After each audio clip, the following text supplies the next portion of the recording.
Game Ranger Randy here today at Yellowstone National Park inside Norris Geyser Basin. One of my favorite spots in the park. Why?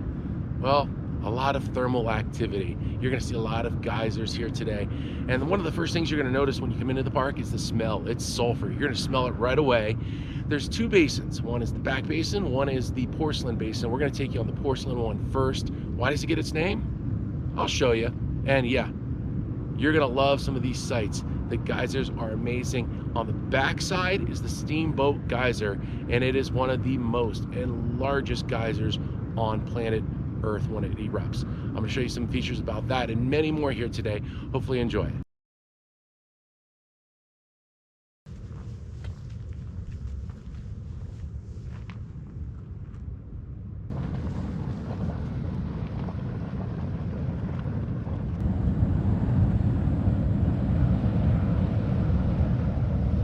This is called the Porcelain Basin.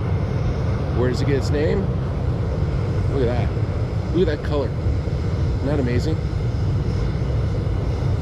It's all about minerals, hot water. You're gonna see a lot of rust color too, you know, in and around the Geyser Basin. A lot of iron in terms of minerals in this water. What's making all the noise when you come into Norris Geyser Basin? They're called fumaroles, and they are super duper hot. We're talking 280 degrees.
All right, we have made it to the back basin here at Norris, and behind me is Emerald Spring.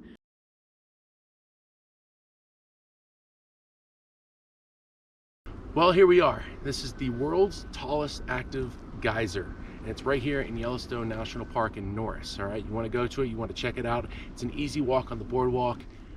The Steamboat Geyser. Impressive. Don't really want to be around right here when it does go off, and it did go off this past June, so a couple months ago. It's unpredictable. It's not like Old Faithful, so don't expect it to go off, but when it does, it goes 300 feet in the air. It's going off just a little bit. That's pretty typical. Where does it get its water from? Its source is down here, and we'll go to that here in just a second, but it pretty much sucks up the water from down there, brings it up here, and lets it go. There's signs when you come into the parking lot about Steamboat Geyser going off and how much damage it can do to your car in terms of the paint and your windshield. So you got to be, you know, kind of careful when you're parking here. A lot of people put covers on their cars if they're staying in and around the park and overnight at the campground. What are the odds of this going off today? Not good. Anywhere from 4 days to 50 years apart are the eruptions. And this is Cistern Spring. And when this is empty, that means the guy above it, the Steamboat Geyser, is probably going to go off. But it's full to the brim with water today, so don't expect that one anytime soon. Actually, it's even flowing into some other smaller pools. And check out the trees in the back. You see all the trees? They're all dead, right? Due to the minerals and the heat. Another look at the Steamboat Geyser from below.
So in 1985, this geyser right here, the Pork Chop Geyser, went off and continuously erupted and erupted and erupted until 1989.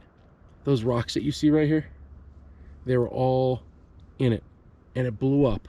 And people saw it in person. Thankfully, they weren't hurt, but you can imagine. All of the water here in Norris, do you ever wonder where it goes? When you're driving around, look for the Gibbon River, and that's your answer.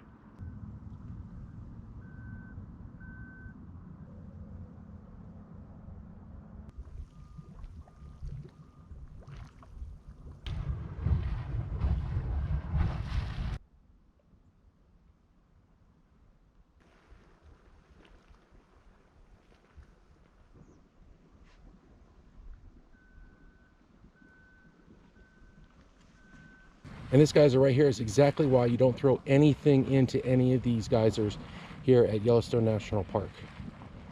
This minute geyser is clogged with rocks that people threw in it a long time ago. I imagine it used to be a lot more spectacular than what it is right now.